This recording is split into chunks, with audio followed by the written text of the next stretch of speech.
नमस्कार, मैं हूं पायल राठौड़। आज हम बात करने वाले हैं विद्या संबलन योजना के बारे में और हम ऐसी शख्सियत से बात करने वाले हैं जो आलोचनात्मक विश्लेषक है। तो आइए बात करते हैं उनसे। नमस्कार सर, आप आपका परिचय दीजिए। देखिए, परिचय मैं डॉक्टर गिरीश पालीवाल, लेकिन जिस विषय पर हम बात करेंगे, जिस विषय पर आलोचनात्मक विश्लेषण करेंगे, उसमें मैं यह मानता हूं कि परिचय की ज़रूरत नहीं है और परिचय देना भी नहीं चाहिए। फिर आप जैसा चाहते हैं अपने प्रश्नों को आप कैरी ऑन कीजिए। सर, मैं आपसे पूछना चाहूँगी विद्यालय संबलन योजना क्या है और ये लोगों को पता नहीं है, तो आप उन्हें बताइए इसके बारे में। आपने बहुत अच्छा प्रश्न पूछा।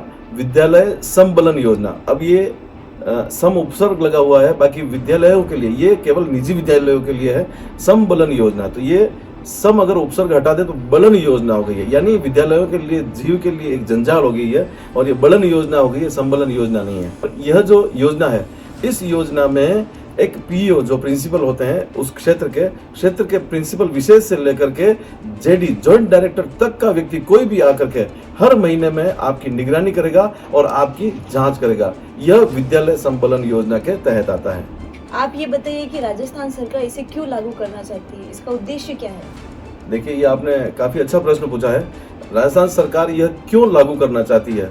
अब यह एक समाज में एक अलग तरीके का तबका है जिसे विद्यालय संचालक कहते हैं, जो निजी स्कूल, प्राइवेट स्कूल डायरेक्टर जो है एक सीधे साधे लोग हैं। यही आप देखिए ना, कभी दूसरे जो कर्मचारी हैं या दूसरे जो विभाग है उन पर कोई चीज कभी लागू नहीं हुई, या लागू हुई तो उसे अप्लाई नहीं कर पाए। अब यहाँ समाज में एक ऐसा तबका है जो निजी स्कूल विद्यालय संचालक है। अब ऐसे लोगों को परेशान या प्रताड़ित करने के लिए और अधिकारी उन पर एक दादागिरी या हक जमा सकें, ऐसे कार्य करने के लिए सरकार ने इस योजना को लागू नहीं किया। इस योजना को निजी विद्यालयों पर थोपा है, जिससे हर निजी विद्यालय संचालक, देखिए आप जानते हैं कि निजी विद्यालय संचालक सभी की स्थिति बहुत अच्छी नहीं है। कुछ ऐसे स्कूल्स हैं जो 5 स्टार जैसी रेटिंग रखते हैं, उनकी स्थितियाँ बहुत अलग है। बाकी गांवों में, ग्रामीण क्षेत्र में जो स्कूलें चल रही है, उन स्कूलों की स्थितियां या उन स्कूलों के संचालकों की स्थितियां अच्छी नहीं है। उनको ये मानक पूरे करने के लिए गवर्नमेंट ने सौंप दिया है विद्यालय संबलन योजना। आरटी एक्ट क्या है आपके हिसाब से? जी हाँ, 2009 के बाद से आरटी एक्ट में जो परेशानियां पैदा हुई है, आरटी एक्ट है राइट टू एजुकेशन, यानी हर बच्चे का अधिकार है शिक्षा का, हर छोटे से छोटा बच्चा शिक्षा ग्रहण करे। अब यहाँ आरटी एक्ट ये हुआ कि निजी स्कूल में जो गरीब लोग हैं, जिनकी आय कम है, उनके बच्चे आरटी एक्ट के तहत फॉर्म भरते हैं और विद्यालयों में, यानी प्राइवेट विद्यालयों में ये एडमिशन लेते हैं। राइट टू एजुकेशन के तहत वह हमारे स्कूलों में, निजी विद्यालयों में एडमिशन लेते हैं। जबकि गवर्नमेंट के पास बड़े बड़े विद्यालय हैं, बहुत अच्छे टीचर हैं, लेकिन उन विद्यालयों को छोड़ के भी प्राइवेट स्कूलों में यह एडमिशन लेते हैं। अब यहाँ मैं आपसे यह भी कहना चाहूँगा कि ऐसा भी हमने देखा है कि एक विद्यार्थी जो नर्सिंग में है, उसने नर्सिंग में आरटी में फॉर्म भरा। अब नर्सिंग में आरटी में फॉर्म भरा, स्कूल चयन किया, ठीक है, फिर वो यूकेजी में वापस भर देगा, एलकेजी में भी पढ़ देगा। अब वो 3 वर्षों तक फॉर्म भरता रहेगा। उसकी मनचाही स्कूल आसपास की जब तक नहीं मिल जाती तब तक वह फॉर्म भरता रहेगा। कक्षा फर्स्ट के बाद वह फॉर्म नहीं भर सकता। अब एक ही विद्यार्थी 3 साल तक, एक बार जिस स्कूल में आया है, सिलेक्शन होने के बाद फिर दूसरे में जाएगा, फिर तीसरे में जाएगा। उसकी मनपसंद स्कूल जब मिल जाएगी तब फॉर्म भरना बंद कर देगा। अब मनचाही स्कूल मिल जाती है, तब तक पेरेंट्स ये काम करता रहता है। ये है गरीब व्यक्ति के बच्चों के लिए। यहाँ यह भी देखा गया है, ऐसे ऐसे अभिभावक हैं जिनके 3 या 4 बच्चे हैं, उनकी वास्तविक स्थिति से भी सरकार वाकिफ नहीं है, सरकार को नहीं पता। उन्होंने फॉर्म भर दिया है, ऑनलाइन ई मित्र से भर दिया है, उन्होंने जो भर दिया उसको सही मान करके उनका सिलेक्शन हो गया है। अब मैं बताता हूँ आपको, एक अभिभावक के यदि 3 या 4 बच्चे हैं, तो मैंने ऐसे ऐसे अभिभावक देखे हैं जिनके 3 और 4 तीनों बच्चे या चारों बच्चे आरटी में पढ़ रहे हैं। यह यहाँ सरकार की विफलता है जो इसको लोकेट नहीं कर पाई, क्योंकि किसी एक परिवार से एक को अवसर देना चाहिए। अगर आपको देना है तो दूसरे परिवार को और अवसर मिलना चाहिए। यह है राइट टू एजुकेशन, RTE। आपके कहने का तात्पर्य ये है कि एक ही परिवार से 3-3, 4-4 बच्चे आरटी में हैं और जो गरीब है वो उसका फायदा नहीं उठा रहा, जो पढ़ा सकती है अपने बच्चों को, वो लोग फायदा उठा रहे हैं। हाँ, कुल मिलाकर के समाज में कुछ एडवांस लोग होते हैं, तो एडवांस लोग, देखिए सभी के लिए मैं नहीं कह सकता, कुछ जो एडवांस लोग होते हैं वो इसका मिसयूज, नाजायज फायदा उठा रहे हैं और यह नहीं होना चाहिए। गरीब की स्थिति अलग होती है, लेकिन एक परिवार से एक बच्चे को लाभान्वित करके फिर वापस जब दूसरा बच्चा लाभान्वित हो तो दूसरा परिवार लाभान्वित होना चाहिए, यह करना चाहिए। गहरी बात बताई है सर ने। तो मेरा अगला प्रश्न ये है, फीस कमेटी क्या है और ये क्यों आवश्यक है? आप प्रश्न नहीं, आप तो गोलियां दाग रहे हैं। प्रश्न भी ऐसे ऐसे पूछ रहे हैं कि ये वास्तव में ज्यादा आलोचना हो जाएगी। अब यहाँ देखिए, आपने पूछा फीस कमेटी क्या है, फीस निर्धारण कमेटी क्या है और यह क्यों आवश्यक है। यह समझना है कि फीस निर्धारण कमेटी, गवर्नमेंट ने कहा है कि आपके स्कूल की फीस निर्धारण करने के लिए अभिभावक द्वारा एक वो समिति बनाई जाएगी और वह कमेटी मिलकर के फीस निर्धारित करेगी। उसमें गवर्नमेंट अधिकारी भी होंगे, पीओ भी होंगे, अभिभावक भी होंगे और आपके स्कूल के स्टाफ लोग भी होंगे। अब देखिए, जब हमने स्कूल ओपन की, जब हमने बिल्डिंग बनाई, जब एडमिशन शुरू किया, उस समय तो कोई कमेटी नहीं बनी, लेकिन अब फीस निर्धारण करनी है तो ये फीस निर्धारण करने के लिए कमेटी बनानी जरूरी। वो लोग जिनको कोई आइडिया नहीं है, वो लोग फीस निर्धारित करेंगे कि आपके स्कूल की फीस कितनी हो सकती है। तो यहाँ मैं सरकार से ये भी कहना चाहता हूँ, जब आप फीस निर्धारण कमेटी बनाना चाहते हैं तो स्कूल का कलेक्शन और फीस को देख करके आपको जो टीचर्स हैं उनकी सैलरी भी निर्धारण करा देनी चाहिए, ताकि जिन टीचर को हम बहुत ज़्यादा पेमेंट दे रहे हैं वो भी तो कहीं ना कहीं कम हो। क्योंकि हमें टीचर्स को, देखिए प्राइवेट निजी विद्यालय में जो निजी अध्यापक आता है, प्राइवेट टीचर जो आता है, वो बहुत ज़्यादा मेहनत करता है। ऐसे अध्यापकों को बहुत अच्छा वेतन मिलना चाहिए। उस वेतन को देने के लिए हमें फीस निर्धारण करने की जरूरत नहीं है। हम तो स्वायत्त संस्था हैं, यानी स्वतंत्र संस्था है। स्वायत्त संस्था में गवर्नमेंट अपने जो दबाव बनाना चाहती है, इसकी जरूरत नहीं है और फीस निर्धारण कमेटी की भी जरूरत नहीं है। और ऐसे लोग जिनको इन चीज़ों की जानकारी नहीं है, उनको इसमें इन्वॉल्व नहीं करना चाहिए। यह है फीस कमेटी निर्धारण। और फीस कमेटी निर्धारण आवश्यक है या नहीं। भवन सुरक्षा प्रमाण पत्र ये आवश्यक है, क्या आप इससे सहमत हैं? हाँ, ये बात आपने अच्छी पूछी है। भवन सुरक्षा प्रमाण पत्र यानी बिल्डिंग यूटिलिटी सर्टिफिकेट, यह आवश्यक है, बिल्कुल आवश्यक है। आप कहीं भी जाएंगे, किसी भी जगह जाएंगे तो कुछ चीज़ें ऐसी होती है जो वहाँ वह आवश्यक होती है और इसके लिए हम लोग सहमत हैं। लेकिन सरकार ने यह किया है कि आपको हर वर्ष बिल्डिंग यूटिलिटी सर्टिफिकेट के लिए ऑनलाइन फॉर्म भरना है, फिर आपको PWD ऑफिस के चक्कर काटने हैं, फिर वह अधिकारी आपको दौड़ाएगा, आपकी कमियां निकालेगा, फिर वह आपको एक सर्टिफिकेट बना के देगा। तो मैं यहाँ यह कहना चाहता हूँ कि बिल्डिंग यूटिलिटी सर्टिफिकेट निजी विद्यालय, खाली प्राइवेट स्कूलों के लिए ही क्यों आवश्यक है? भाई गवर्नमेंट कितने ऑफिस है, कलेक्ट्रेट है, तहसील है, जिला परिषद है या पंचायत है, गवर्नमेंट के स्कूल्स हैं, आप देखिए कि उनके पास कोई सर्टिफिकेट, बिल्डिंग यूटिलिटी सर्टिफिकेट, आप भवन सुरक्षा प्रमाण पत्र की बात कर रहे हैं, तो भवन सुरक्षा प्रमाण पत्र इनके पास होता भी नहीं है और इनको लेना भी नहीं पड़ता। और यहाँ यह भी देखिए कि जितने हादसे हो रहे हैं, छत गिर रही है या जैसे एक झालावाड़ में भी हादसा हुआ था, बिल्डिंगें जितनी जर्जर है या बिल्डिंगें जो गिर रही है वह सब सार्वजनिक हो रही है। जो सार्वजनिक बिल्डिंगें हैं उनमें यह सब हो रहा है, निजी बिल्डिंगों में यह नहीं हो रहा है। अब गवर्नमेंट यह चाहती है कि हर वर्ष आप एक फॉर्म भरिए और हर वर्ष बिल्डिंग यूटिलिटी सर्टिफिकेट लीजिए। अब इस वर्ष में जिस बिल्डिंग का हमने सर्टिफिकेट लिया है, क्या एक वर्ष बाद वो छोटी हो जाएगी, बड़ी हो जाएगी, या उसमें सुरक्षा के कौन से मानक घट जाएंगे? कुछ भी नहीं घटेंगे। आपके भी घर होगा या जितने दर्शक हमें देख रहे हैं, आपके सबके घरों में आप लोग कितने सालों में कलर करवाते हैं, कितने वर्षों में मेंटेनेंस करवाते हैं? तो हर वर्ष थोड़ी अपने को सर्टिफिकेट लेना पड़ता है और हर वर्ष थोड़ी करवाते हैं, लगभग 5-7 सालों से करवाते हैं। अब पहले नियम था कि 3 वर्षों में बिल्डिंग यूटिलिटी सर्टिफिकेट चाहिए, तो ठीक बात, अगर कोई परिवर्तन हुआ तो यूटिलिटी सर्टिफिकेट उस मैप में आ जाता है।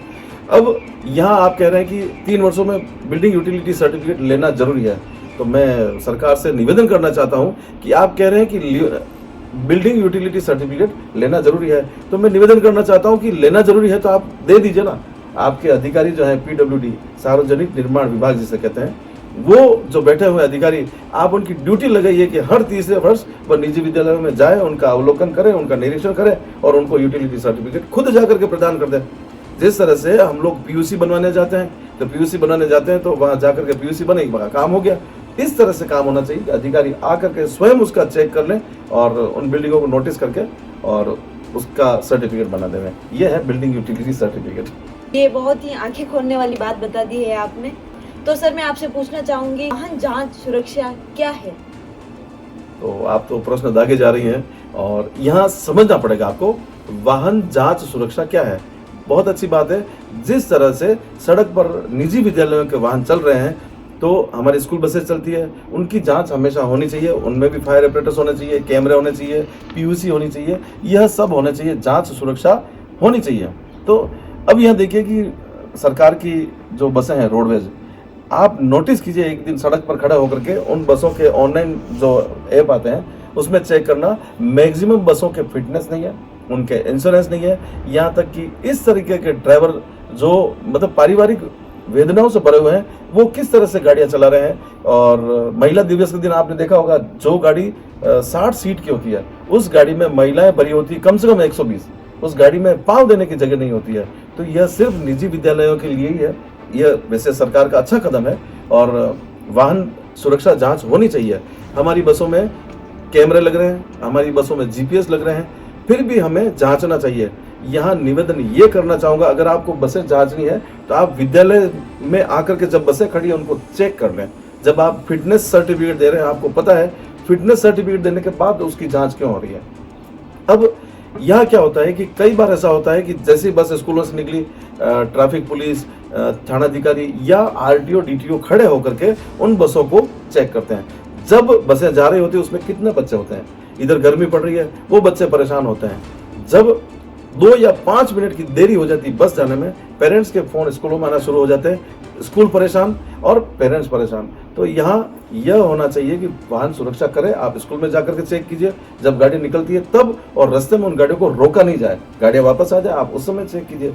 यह है वाहन सुरक्षा। तो सर अगला प्रश्न मेरा ये है, निजी विद्यालय सुरक्षित नहीं है, आप ये इसके बारे में आप क्या कहना चाहेंगे? देखिए मेरे ख्याल से आप भी प्राइवेट स्कूल में पढ़ी होंगी और जितने हमारे दर्शक हैं उनके बच्चे प्राइवेट स्कूल में पढ़ रहे होंगे या वो खुद स्वयं प्राइवेट स्कूल में पढ़ चुके होंगे या पढ़ रहे होंगे। अब आपने यहाँ पूछा है कि क्या निजी विद्यालय सुरक्षित नहीं है। जब एक अभिभावक एडमिशन करवाने के लिए निजी स्कूल में जाता है तो वो पूरी स्थिति उसकी देख लेता है, तो सुरक्षित है तभी वो एडमिशन कराता है। और जितने मानक पूरे होने चाहिए निजी विद्यालय ही पूरे करते हैं। गवर्नमेंट, मैं ये नहीं कहता कि गवर्नमेंट पूरे नहीं करती, गवर्नमेंट निश्चित रूप से पूरे करती है, लेकिन निजी विद्यालय में निजी व्यक्ति उसको बनाता है तो उसको हर चीज की जानकारी रहती है। यहाँ सरकारी विद्यालयों में या सरकारी बिल्डिंगों में इसको ठेके पर दे दिया जाता है, कॉन्ट्रैक्ट पर दे दिया जाता है। अब कॉन्ट्रैक्टर उसके हिसाब से उसको मॉडिफिकेशन कर कुरा के जैसा उसको बनाना है वो अपने हिसाब से बनाएगा, उस पर किसी का कोई निरीक्षण नहीं है, कोई जांच नहीं है। लेकिन यहाँ एक जो मालिक होता है, ओनर होता है, जैसे आज कोई पिता अगर बिल्डिंग बना रहा है तो अपने बच्चों के लिए बना रहा है, तो यहाँ हर स्कूल डायरेक्टर ये सोच के चलता है कि मेरे इतने बच्चे हैं, उनकी सुरक्षा होनी चाहिए, इतना बढ़िया वो बिल्डिंग को बनाते हैं। अब आपने पूछा है कि क्या निजी विद्यालय सुरक्षित नहीं है, तो मैं आपको पूछता हूँ कि क्या जितने गवर्नमेंट बिल्डिंग है वो सब सुरक्षित है क्या? आप किसी हॉस्पिटल में चले जाओ, किसी कलेक्ट्रेट में चले जाओ या किसी भी पटवार मंडल या पशु चिकित्सालय, औषधालय, आंगनवाड़ी, आप जहाँ भी जाएंगे किसी भी चीज, किसी भी आप संस्था में जाना, उनकी सीढ़ियों से, एंट्रेंस से ले करके और छत तक सारी चीजें देखना, छत के ऊपर तक जाकर देखना, क्या वो सुरक्षित लगते हैं आपको? उसी दिन आप वापस जाइए और किसी निजी विद्यालय में जाना, आप देखना कि किस प्रकार से एंट्रेंस से लेकर के उसकी छत तक सुरक्षा आपको मिलती है। आपने बहुत अच्छा प्रश्न पूछा और मैं अंदर तक इसके जवाब देने के लिए तैयार हो गया। तो आपके कहने का तात्पर्य ये है कि इसमें सरकारी स्कूलों को जांचने वाला कोई नहीं है और निजी विद्यालय को जांचने वाले बहुत से लोग हैं, उन पे मतलब गवर्नमेंट जो है वो उनके स्कूलों पे थोड़ा कम ध्यान दे रही है, निजी विद्यालयों पे ज़्यादा ध्यान दे रही है। आप कह रहे हैं कि ध्यान दे रही, तो मैं ये कहना चाहता हूँ निजी विद्यालय पे ध्यान नहीं दे रही है, निजी विद्यालयों पे शिकंजा कस रहे हैं। तो शिकंजा कस रहा है, खाली निजी विद्यालय संचालकों को प्रताड़ित किया जा रहा, मानसिक प्रताड़ित। अब आप देखिए इतनी बातें आपने पूछी, एक डायरेक्टर अगर इन चीज़ों पे ध्यान देगा तो बच्चों को पढ़ाएगा कब, रिजल्ट कब देगा? तो ये खाली शिकंजा कसने वाली बातें हैं और इसको भी हम पूरा कर दें। ये होना चाहिए कि साल में एक बार होनी चाहिए। गवर्नमेंट ने विद्यालय संबलन योजना के नाम पर यह कह दिया कि महीने में, हर महीने वो जांच होगी, तो वो आदमी क्या जांच ही कराता रहेगा? पढ़ाएगा कब, रिजल्ट कब देगा? तो ये संभव नहीं है। तो जो निजी विद्यालय स्कूल के जो प्रिंसिपल है उनके ऊपर काफी दबाव है, देखा जा रहा है, आपकी बातों से जैसे पता चल रहा है, तो काफी ज्यादा दबाव है उनके। वास्तव में एक प्रिंसिपल बहुत ज्यादा दबाव में जीता है। यूँ कहे कि एक जो प्रिंसिपल होता है ना, वो वन मैन आर्मी होता है, वो पियोन भी होता है, वो ड्राइवर भी होता है, वो क्लास टीचर भी होता है, वो टीचर भी होता है, एलिमेंट्री टीचर भी होता है और प्रिंसिपल भी होता है। हाँ, तो मैं आगे का प्रश्न आपसे ये पूछना चाहूंगी, पेयजल की व्यवस्था समुचित है? अब आप प्रश्न कहाँ पूछ रही हैं, आप तो प्रश्न दाग रही हैं। आपने पूछा है कि क्या निजी विद्यालय में पेयजल की सुरक्षा समुचित है। अब आपको मैं प्रश्न पूछना चाहता हूँ कि गवर्नमेंट स्कूलों में या गवर्नमेंट जितने भी ऑफिसर्स वगैरह होते हैं, क्या उसमें पेयजल की व्यवस्था समुचित है? आप देखना जो जहाँ पानी पीने के लिए लोग जाते हैं वहाँ की व्यवस्था कैसी है और एक प्राइवेट स्कूल में कैसी है। अभी बाड़मेर या जोधपुर के पास एक फलोदी में कोई घटना हुई थी, एक बच्चा टाँके में गिर गया। टाँका मतलब कुआं या ऐसी कुछ होता होगा, टैंक वगैरह, उसमें गिरकर मर गया। तो आप ये जितनी बातें कर रहे हैं ना, भवन सुरक्षा प्रमाण पत्र, बिल्डिंग गिरी, गवर्नमेंट की गिरी, प्राइवेट स्कूलों में कभी कोई हादसा नहीं हुआ। अब जो बच्चा पानी के लिए पानी के टाँके में गिर गया, वो भी प्रॉब्लम हुई, तो गवर्नमेंट स्कूल में ये प्रॉब्लम थी। इसके अलावा एक मटकी को लेकर के भी एक किस्सा हुआ था। किसी गुरुजी ने मटकी का हाथ, किसी बच्चे ने मटकी का हाथ लगा दिया, गुरुजी ने मारा तो उस बच्चे को ज़्यादा लगी है, वो उस बात को इशू बना लिया। ये सारी जो बातें हैं, पेयजल को लेकर बात कर रहे हैं आप, ये सारी व्यवस्थाएं बिगड़ रही है या बन रही तो गवर्नमेंट में बिगड़ रही है। निजी विद्यालयों में आप जाना, पेयजल की व्यवस्था, मैं जहाँ तक जानता हूँ हर स्कूल में आरओ लगा हुआ है, हर स्कूल में वाटर कूलर लगा हुआ है, और हर स्कूल में अगर आरओ या वाटर कूलर नहीं है तो वहाँ कैंपर आ रहा है। आप भी यदि कहीं गए या आप भी जाइए, आप किसी स्कूल में देखिए, गवर्नमेंट स्कूल जहाँ भी आप जाते हैं, उसी शहर के या उसी गाँव के दोनों स्कूलों में जाइए, आप व्यवस्था को आंकिए, आपको लगेगा कि पेयजल की समुचित व्यवस्था निजी विद्यालयों में ही होती है। हाँ, जो पानी की व्यवस्था है, एक बहुत सा, जैसे कि इंटरनेट जो एक माध्यम है, उसमें बहुत सी स्कूलों में, जो सरकारी स्कूल है उसमें दिखता है कि बच्चा कैसे गंदा पानी पी रहा है। वही निजी विद्यालय में देखा जाए तो वाटर कूलर है, बहुत सी फैसिलिटीज़ है, तो वो बच्चों के लिए बहुत भी महत्वपूर्ण है। और इसीलिए पेरेंट्स जो है निजी विद्यालयों में ही अपने बच्चों का जो है एडमिशन कराना पसंद करते हैं। बिल्कुल सही बात है आपने। बाकी सरकारी कॉलेज जो है, स्कूल क्यों नहीं करवाना चाहेंगे पेरेंट्स? अगर सरकार उन्हें पैसे नहीं ले रही है तो वो वहीं जाना चाहेंगे, बट वहाँ फैसिलिटीज़ नहीं है, बच्चों आराम से नहीं रह सकते। पेरेंट्स को लगता है कि अधिकतर स्कूलों में तो वाहन की भी व्यवस्था नहीं है, बच्चे चल के जाते हैं, और पानी की व्यवस्था नहीं है इतनी धूप में, तो कोई जो पेरेंट्स है वो सरकारी स्कूलों में करवाना नहीं जाएगा। आप भी मेरी बातों को समझ गई है, और मैं जहाँ तक समझ पाया हूँ मेरी बातें आपके अंतर मन में उतर गई होगी। अगला प्रश्न दागिए आप वापस। तो अगला प्रश्न मेरा ये है, अग्नि सुरक्षा, फायर सेफ्टी ये बिल्डिंग में आवश्यक है बहुत ही ज़्यादा। आप इसके बारे में क्या कहना चाहेंगे? देखिए, आपने प्रश्न तो बहुत अच्छा पूछा है कि फायर सेफ्टी, अग्निशमन यंत्र विद्यालय में होना चाहिए। आपने कोई गवर्नमेंट स्कूल देखा होगा, कितने फायर सेफ्टी एपरेटस आपने देखे हैं, बताइए मुझे। किसी गवर्नमेंट स्कूल में आपने देखा है क्या? नहीं सर, मैं खुद सरकारी स्कूल में एग्ज़ाम देने गई थी। जो बोर्ड एग्ज़ाम होते हैं वो सरकारी स्कूलों में ही होते हैं, तो मैंने वहाँ नहीं देखे हैं। निजी विद्यालयों में मैंने बहुत सी जगह देखे हैं, वो पहले से ही सेफ्टी रखते हैं। जैसे कि आप एंटर करते हो तो कहीं ना कहीं 2-3 आपको दिख जाते हैं फायर सेफ्टी के। यानी कि आपको ये तो पता है कि फायर सेफ्टी जो कर रखी है वो किसने कर रखी है? प्राइवेट स्कूल में। फायर सेफ्टी होनी चाहिए और निश्चित रूप से होनी चाहिए। फायर सेफ्टी एपरेटस जो है, अग्निशमन यंत्र, ये खाली निजी विद्यालयों में लग रहे हैं, और बिल्डिंग के अकॉर्डिंग कितने रूम है उसके हिसाब से ये लगे होते हैं। और हमारे स्कूलों में, प्राइवेट स्कूलों में, हर टीचर, हर ड्राइवर, हर पियोन और हर बच्चे को हम यह भी सिखाते हैं कि अगर आगजनी हो जाए तो ये कैसे बुझी जा सकती है। आप यहाँ यह भी देखिए कि निजी विद्यालयों में जो एयर फ्लो होता है, जो विंडोज होती है, गेट होते हैं, वेंटिलेशन होते हैं, वो बहुत अच्छे होते हैं। मेरे ख्याल से उसमें आग लगने जैसी कोई स्थितियाँ नहीं होती है। यह उन बिल्डिंगों में होता है जिनमें एसी लगा हुआ होता है, बिल्डिंग पैक होती है। आपने देखा होगा अभी बहुत सारी जगह आग लगी है, तो वो इसलिए आग लगी क्योंकि वो पैक थी। अगर ऐसे खुले हुए हो तो आप खुद भी किसी स्कूल में जाकर देखना, ऐसा कभी संभव नहीं है कि आग लग जाए। फिर भी यदि आग लगती है तो हर प्राइवेट स्कूल में आप देखना कई अग्निशमन यंत्र आपको मिल जाएंगे। तो अग्नि सुरक्षा यंत्र ये हमारे यहाँ तो होना चाहिए, तो ये वहाँ भी होना चाहिए जो हमें चेक करने आएंगे।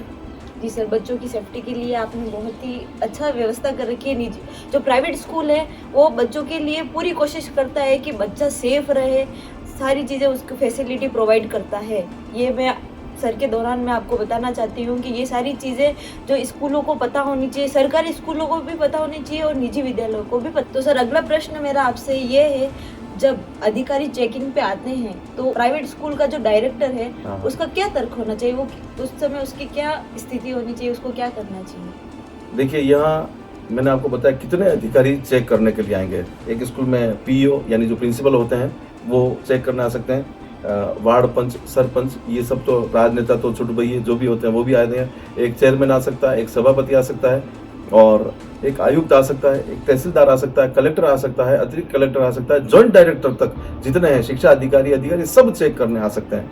अब आपने पूछा कि अगर कोई अधिकारी चेक करने आए, जांच करने आए, तो आपके क्या तर्क होने चाहिए?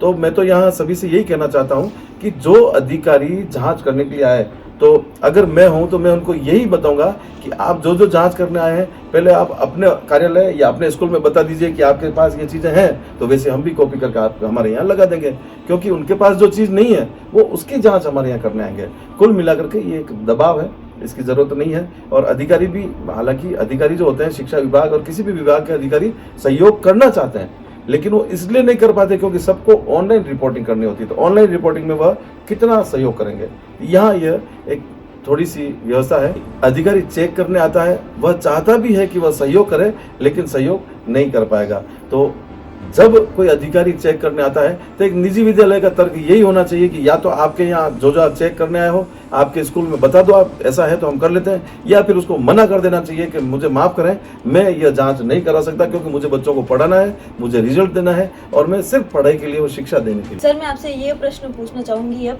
जो सरकार जो है वो आप जैसे सरकारी स्कूलों की बातें कर रहे हो, तो सरकार सरकारी स्कूल के बच्चों की पढ़ाई की क्या क्या कर रही है और क्या क्या फैसिलिटीज़ उन्हें प्रोवाइड कर रही है, तो आप मुझे थोड़ा उनके बारे में भी बताइए कि क्या। देखिए, यहाँ मैं ब्रीफ कर देता हूँ कि आप पूछ रहे हैं कि सरकार की क्या क्या योजना है। एक छोटा बच्चा जब जन्म लेता है उस समय से ही सरकार की योजना शुरू हो जाती है। एक माँ प्रसव के दौरान जब हॉस्पिटल में होती है तब एक माँ को आर्थिक सहायता और कुछ राशन सामग्री वगैरह ये सब दी जाती है। इसके अलावा वह बच्चा जब 3 वर्ष तक का होता है तो सारी व्यवस्थाएं फ्री होती है, कोई टीकाकरण वगैरह ये सारी चीज़ें। इसके बाद आते हैं अपन शिक्षा पे। तो आपने देखा होगा आंगनवाड़ी होती है, यह सरकार का एक प्रयोजन है। आंगनवाड़ी छोटे बच्चों के लिए आंगनवाड़ी हर गाँव में हर शहर में होती है, तो लोग वहाँ उसको भेज सकते हैं। इसके बाद आप जाइए हर गांव में हर क्षेत्र में किसी भी ग्रामीण और शहरी क्षेत्र में जाइए, वहाँ प्राथमिक स्कूल होंगे, उच्च प्राथमिक स्कूल होंगे, माध्यमिक उच्च माध्यमिक विद्यालय होंगे। यह तो हुई जो सामान्य सी बात है वो। अब प्राइवेट स्कूलों से टक्कर लेने के लिए क्या क्या गवर्नमेंट ने किया है। गवर्नमेंट ने सबसे पहले मॉडल स्कूल खोले जो प्योर 100% इंग्लिश मीडियम थे और सीबीएसई सेंट्रल बोर्ड केंद्रीय शिक्षा से ये जुड़े हुए थे। गवर्नमेंट ने मॉडल स्कूल खोले, बहुत अच्छी अच्छी बिल्डिंगें बनाई, वहाँ बहुत सारे एडमिशन हुए। वो एडमिशन वापस टूट के क्यों आ गए, कुछ व्यवस्था नहीं होगी या ऐसी जो भी स्थितियाँ होगी। फिर गवर्नमेंट ने इंग्लिश मीडियम सब जगह होने चाहिए, इसके लिए आपने अगर देखा हो महात्मा गांधी इंग्लिश मीडियम खोल दिया। अब महात्मा गांधी इंग्लिश मीडियम खोलने के बाद जैसे इंग्लिश मीडियम की बाढ़ ही आ गई, हिंदी मीडियम तो खत्म ही हो गया। यह सब भी व्यवस्थाएं गवर्नमेंट ने की है। गवर्नमेंट चाहती है कि वह सब व्यवस्थाएं करे, लेकिन उस व्यवस्थाओं का उपयोग और उपभोग एक तो पेरेंट्स को करना नहीं आ रहा है, और अगर करना आ रहा है तो फिर वहाँ स्टाफ ये काम कर नहीं पा रहा है, क्योंकि स्टाफ के पास, सरकारी जो स्टाफ है उनके पास दूसरी जिम्मेदारियाँ इतनी है कि वो उसी में लगे रहते हैं, उनको वही डाटा एंट्री या काम करने पड़ते हैं। अब यहाँ एक नया और आया पीएम श्री विद्यालय, इतनी बढ़िया और इतनी अच्छी सुदृढ़ बिल्डिंगें बना रही है गवर्नमेंट, लेकिन बिल्डिंगें बनाने से मतलब क्या, बिल्डिंगें खाली पड़ी है, वहाँ बच्चे जाना नहीं चाहता। लेकिन आप किसी भी शहरी या ग्रामीण क्षेत्र में देखना, बहुत बड़ी जो राजकीय सरकारी बिल्डिंग होगी उसमें बहुत कम स्टूडेंट होंगे। लेकिन किसी प्राइवेट स्कूल को देखना, उनकी बिल्डिंग बहुत छोटी होगी, उसके गेट पे खड़े होकर देखना बहुत सारे बच्चे होंगे। इसका मतलब ये है कि शिक्षा का जो स्तर होना चाहिए, सुरक्षा का जो स्तर होना चाहिए, ये सारा श्रेष्ठतम जो है वो निजी स्कूलों में ही हो पा रहा है। राजकीय विद्यालय करना चाहते हैं, लेकिन बहुत सारी जिम्मेदारियों के कारण ये लोग नहीं कर पाते। ये सिर्फ और सिर्फ निजी विद्यालयों में ही संभव है। अब यहाँ आप बिल्डिंग की बात कर रहे हैं, मैं परीक्षा परिणाम की भी बात कर रहा हूँ। यहाँ परीक्षा परिणाम देखिए आप, सबसे ज़्यादा रिजल्ट किसका होता है, बेस्ट, सबसे ज़्यादा टॉपर जो होते हैं वो सिर्फ और सिर्फ प्राइवेट स्कूल के होते हैं। अब प्राइवेट स्कूल जब रिजल्ट देने जाता है तो वो बहुत अच्छी मेहनत करता है, लेकिन अगर प्राइवेट स्कूल कोई एक्स्ट्रा क्लास देता है तो सरकार का एक लेख आता है कि ऐसे विद्यालय जो विद्यार्थियों पर दबाव बना रहे हैं उन पर कार्रवाई की जाएगी। यही एक कोई गवर्नमेंट का शिक्षक यदि बच्चों को एक्स्ट्रा बुला करके पढ़ाता है तो अखबार में आता है कि बहुत अच्छा काम कर रहे हैं, इनको प्रोत्साहित करना चाहिए। तो ये कहीं न कहीं दोहरी नीति है। इस दोहरी नीति के कारण यह सब हो रहा है। गवर्नमेंट की व्यवस्थाएं तो मैंने आपको बताई है, रिजल्ट सबसे बढ़िया प्राइवेट स्कूल दे रहे हैं। आप किसी भी बैंक में जाइए, हॉस्पिटल में जाइए, किसी भी विभाग में जाइए, सबसे ज़्यादा जो नौकरी लगे हुए लोग हैं वह सभी प्राइवेट स्कूलों से निकले हुए हैं। इसके अलावा मैं और कहना चाहता हूँ कि जितने अधिकारी हैं, जितने शिक्षक हैं जो गवर्नमेंट में काम कर रहे हैं, उन सबके बच्चे कहाँ जा रहे हैं?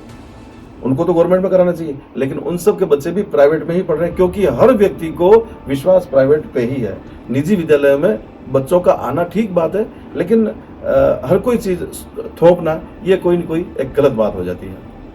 सर मैं आपसे एक और प्रश्न जो बहुत ही मतलब जो गवर्नमेंट होती है, आपने देखा होगा, आपने मतलब जो सोशल मीडिया है आज के ज़माने में, जो गवर्नमेंट भी है वो भी प्राइवेट स्कूल में ही जाती है। जब इलेक्शन का टाइम होता है, मैंने बहुत सी चीज़ें देखी है इंटरनेट पे, जब इलेक्शन का टाइम होता है वो सरकारी स्कूलों में नहीं जाते, वो ऐसे स्कूलों में जाते हैं जो मोस्ट पॉपुलर हो, जिनके बच्चे अच्छी स्कूलों में पढ़ रहे हो, जो टॉपर स्टूडेंट हो।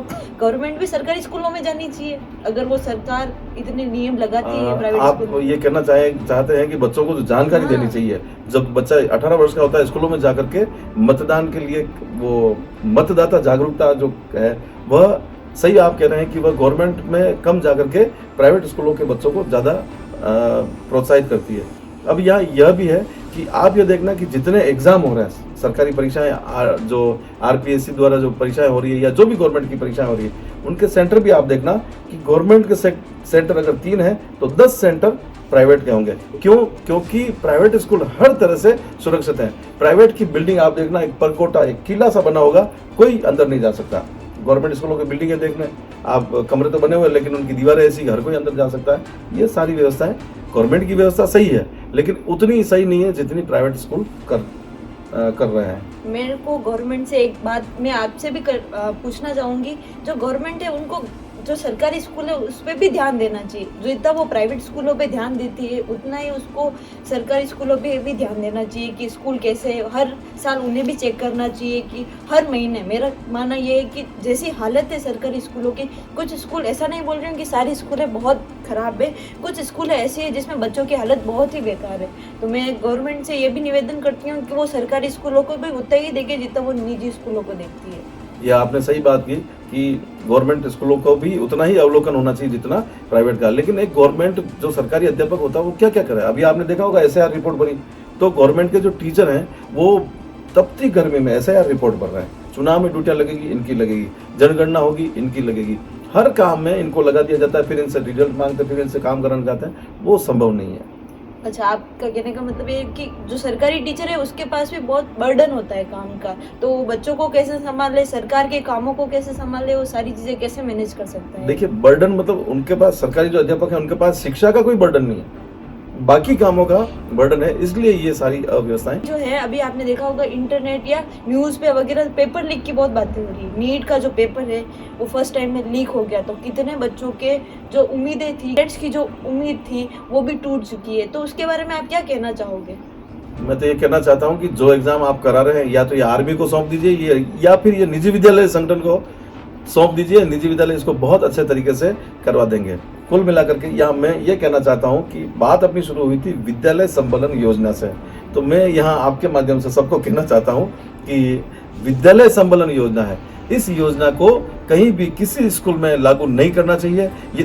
यदि कोई जांच अधिकारी आए तो उसे एक बार डायरेक्ट मना कर देना चाहिए कि हम लोग इसकी जांच नहीं करवाएंगे। Thank you so much sir, आपने लोगों तक ये बात पहुंचाई कि निजी विद्यालयों को कितना कुछ करना पड़ता है बच्चों की सेफ्टी के लिए, सारी चीज़ों के लिए। तो मैं आपको बहुत बहुत धन्यवाद करना चाहूँगी आज के इस इंटरव्यू के लिए। आपको भी बहुत बहुत धन्यवाद कि आपने निजी विद्यालय की पीड़ा को कहीं ना कहीं उठाया तो है। बहुत बहुत धन्यवाद, और आपके माध्यम से यह बात लोगों तक ज़्यादा से ज़्यादा पहुँचे।